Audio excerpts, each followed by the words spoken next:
Welcome back to Bridging Wellness. Today, we're going to talk about breakfast. It is the most important meal of the day. Why? Because it sets the tone for the rest of the day. We are like a computer that we're programming, and whatever button we want to hit for the beginning of the day is what our body's going to look for the rest of the day. If we have that big, juicy donut all covered in sugar in the morning, guess what? Our body's really not going to be satisfied with that. They're going to think, where's the other donut at lunch and dinner? It's really hard not to want the foods that we program our body to have every single day.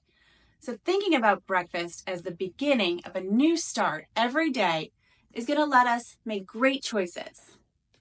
Let's just think about this word, breakfast. If we break it up into two words, we have break fast. When we're using the word fast in this context, it means a long period of time without food. So if you think about, maybe you finish dinner around 7 p.m. at night, you go to bed, you sleep, and you wake up and you might have breakfast at 7 a.m. That's 12 hours without food. Can you imagine going 12 hours during the day? It'd be so hard. But at night, we're sleeping and our body is doing exactly what it needs to do to rest and recover and hit that reset button for the next day. It's almost like a street sweeper is going through our whole body, cleaning it up, getting rid of what we don't need, and absorbing all the nutrients that we do need. So it's really important that we have this time of fasting, that we're not eating late at night, and that we're having a healthy dinner and setting ourselves up for the morning and really having a good breakfast to start out the day. So you can think about breakfast as breaking your fast because you are stopping that time period of fasting.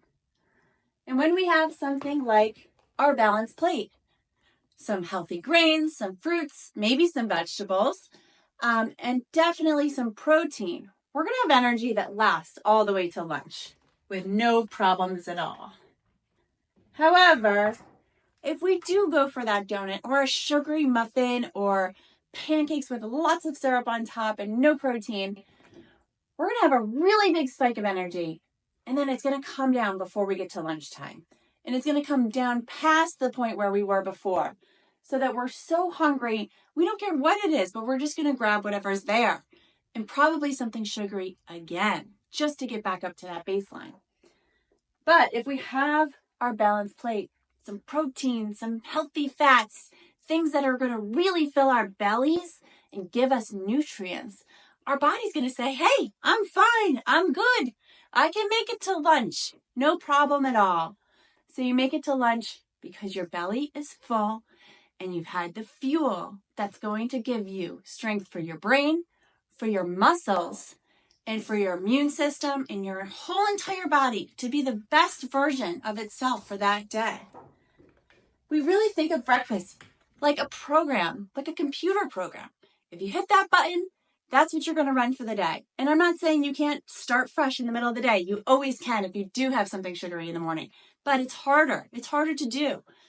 So think about that breakfast as an opportunity to fill and nourish your body and tell your body and those microbes, remember all of those microbes going in our gut garden, what they're going to have for the rest of the day. And they're going to be satisfied. Another way to think about this, have you ever been on a plane that's really bumpy? You've hit some turbulence up in the air. I kind of like to think about that if we were to have a sugary cereal.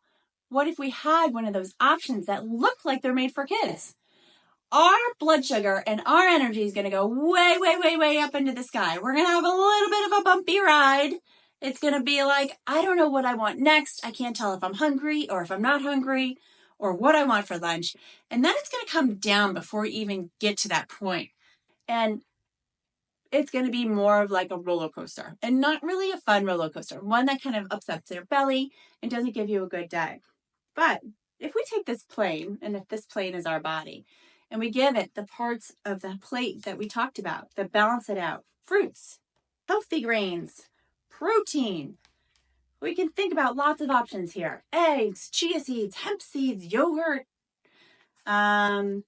And we put that all on our plate, or even if you had 2 or 3 of these things, We are going to have a nice steady ride that's going to go nice and smooth and then down for a smooth landing right before lunch.